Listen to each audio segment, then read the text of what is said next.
Hello and welcome to Easy Maths. In this lesson, we're going to focus attention on the area of variations. However, it's going to be tackled in two lessons. The first lesson, we're going to have direct variation, whilst in the second one, we're going to look at inverse variation. Let's now begin with direct variation. And we should know that direct variation occurs when an increase in one variable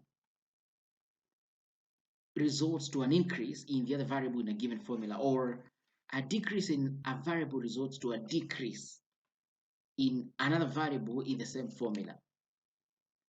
Now, as we want to explain this further, consider the circumference of a circle. Now, circumference of a circle normally, circumference C is given by pi d.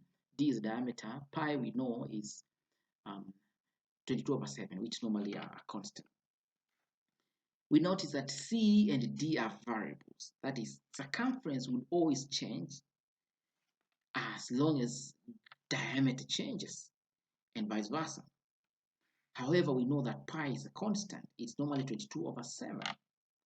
Having thus said, therefore, we notice that an increase in diameter of a circle would result to a bigger circumference, and vice versa. That means a decrease in diameter results to a smaller circumference.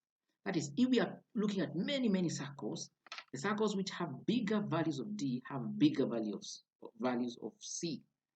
And those circles which have smaller value of the diameter would have smaller value of the circumference.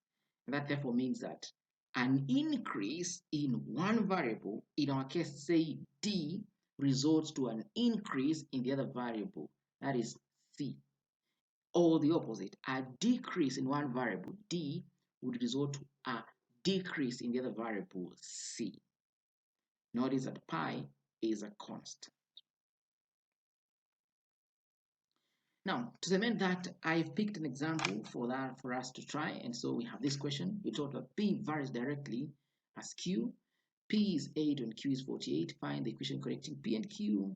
P when Q is 50 and Q when P is 12. We begin with part A. Since we are told that P varies directly as Q, we normally write this particular way, where we have P, a certain sign there, and Q.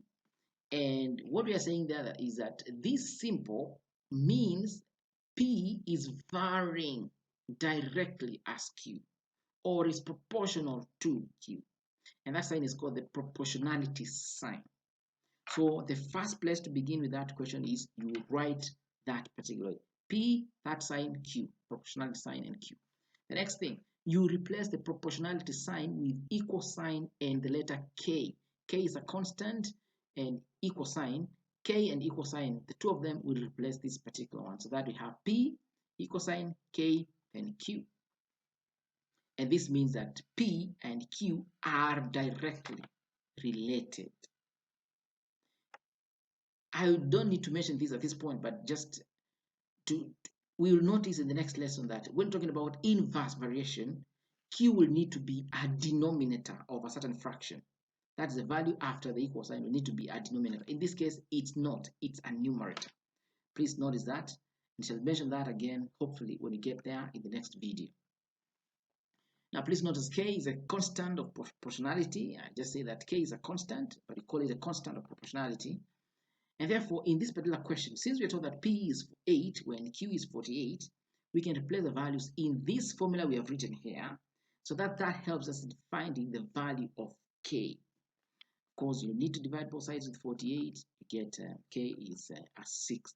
And therefore, answering the first part, the equation connecting the variables P and Q would be P is equals to K, Q, but the K, we already have the value, is a sixth, and therefore it's going to be P is equals to a sixth of Q. Moving on to part B, we told that P, we find the value of P when Q is 50. Now, if Q were 50, then you just need to replace here. You're going to have P is equals to a sixth of 50, which is that of them. Because please notice that P is equals to a sixth Q, the answer we got in A, gives us a formula relating P and Q, so that all values of P can be gotten when someone has got the value of Q. And therefore, we operate like that.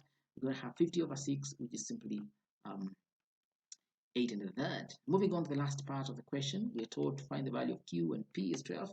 So just replace appropriately. Whenever we have the value of 1, we can always get the value of the other. And therefore we have 12 is equals to a sixth of Q, multiply both sides with 12, so you get Q is 72. And that brings me to the end of that particular lesson on direct variation.